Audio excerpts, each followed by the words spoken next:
today's Toy Spot, we are having a look at the DC Collectibles, the new Batman Adventures, number 11, the Creeper. Creeper comes with several accessories, including a Batman mask. It comes with a little pet mouse. Also looks like it comes with a pool cue.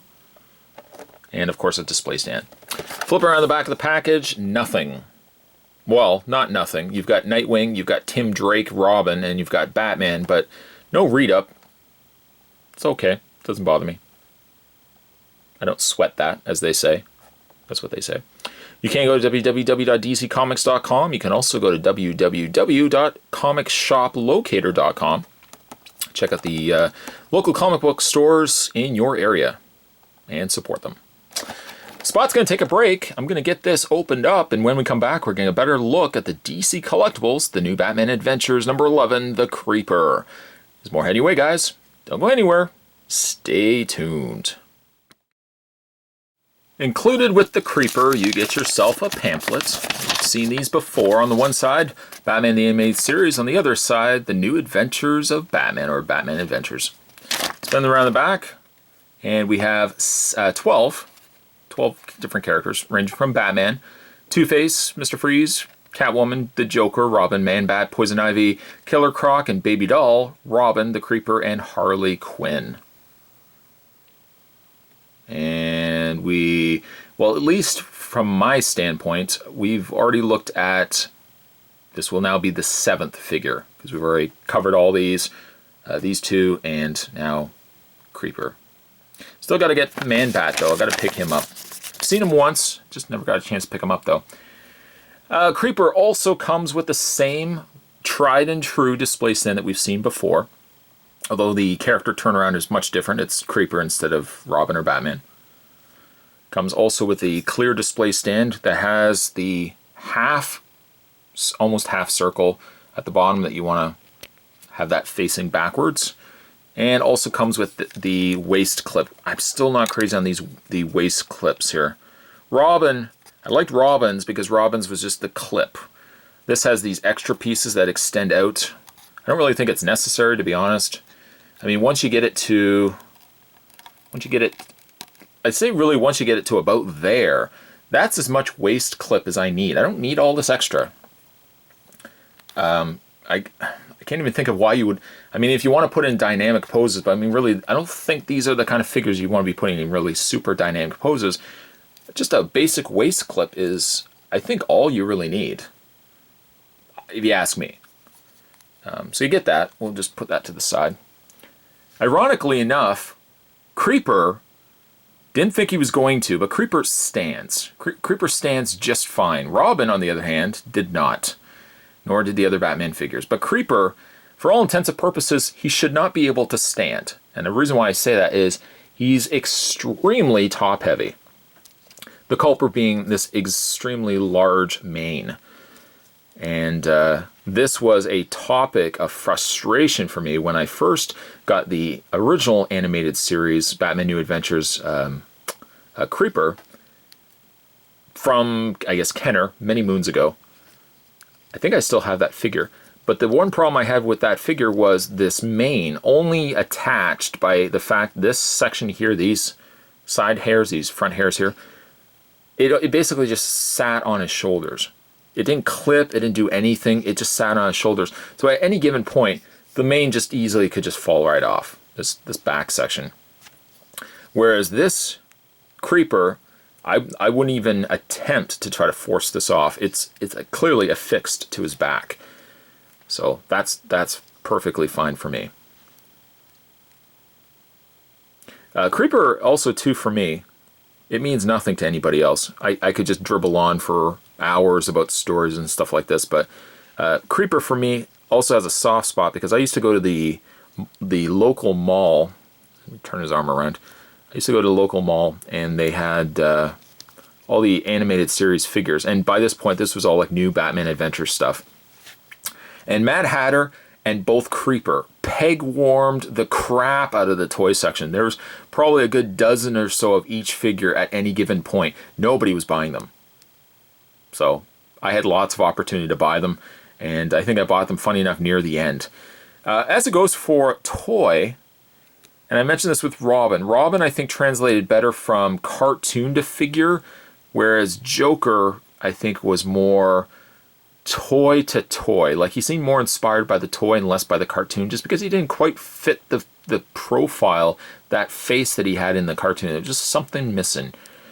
I almost feel like Creeper is almost channeling more the toy than he is in the series. In the series, he looks like this, but I don't know, it just screams more so like, it looks more like an homage to the toy. That's just me.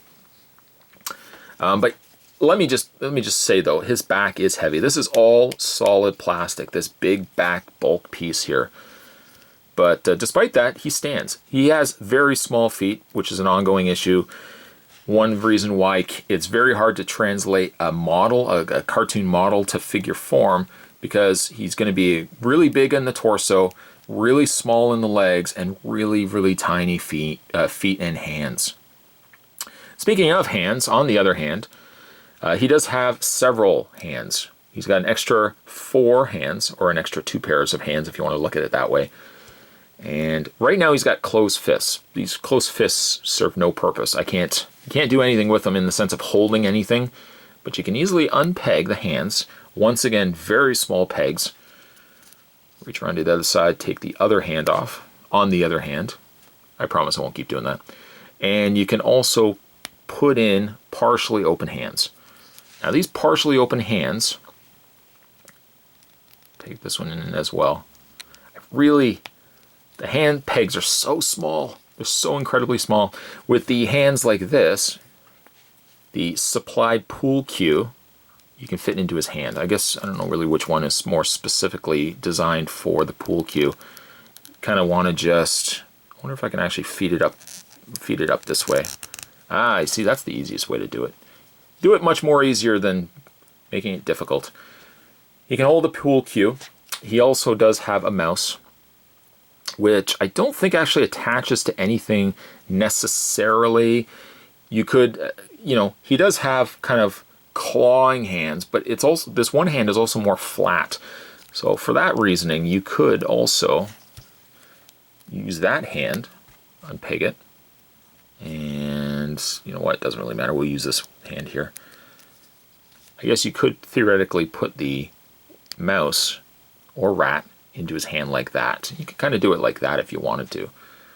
He does also have a Batman mask, which I thought would have actually attached to his face, but it doesn't look like there's any real way to get it onto his face.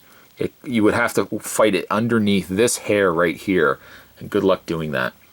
But you can have Creeper kind of just more so holding Batman's mask. And I guess you could kind of put the fingers through the eye holes and have him holding the mask that way. There might be a more suitable hand for that. Let's try this hand here. I have not actually tried this, at least the mask end of it. So we're winging it. We're gonna wing it right now. I guess maybe you could have him holding the mask that way. I don't know. Doesn't really matter.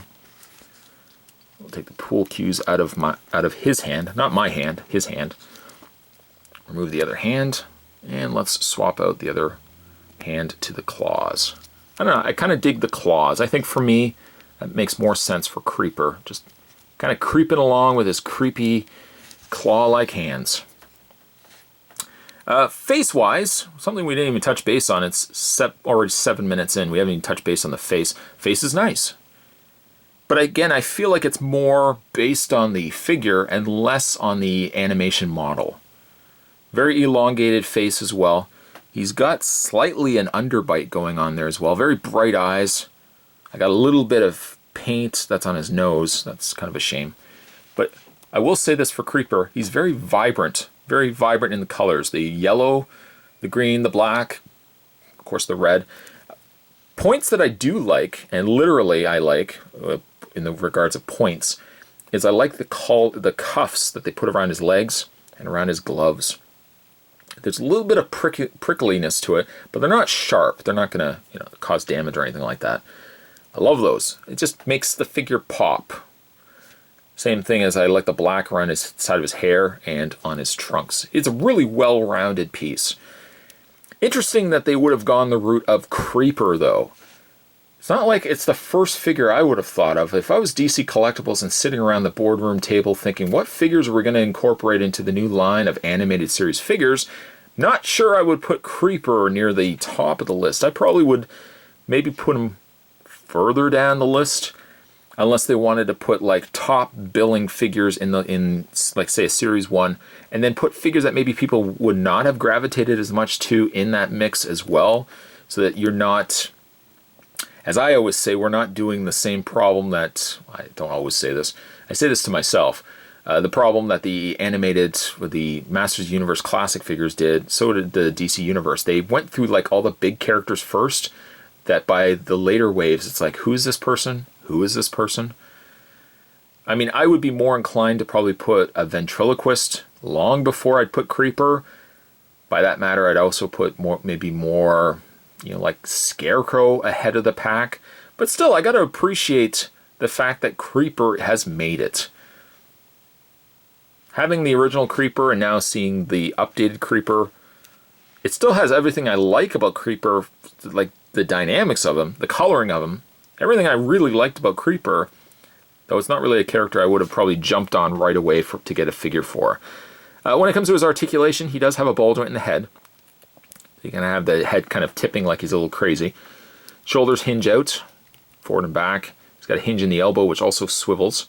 Swivel and hinge in the hands.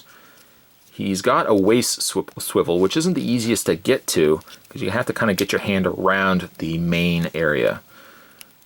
The legs go forward and back, also hinge out. He has a bend at the knee, and he has a hinge also in the foot.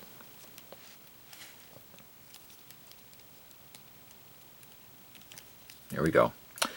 Like him or dislike him, whether you liked him in the series, maybe he was one of those figures you just passed by. Maybe if you were my age, might have passed by on him a couple of times in the toy store when the original release of him was done.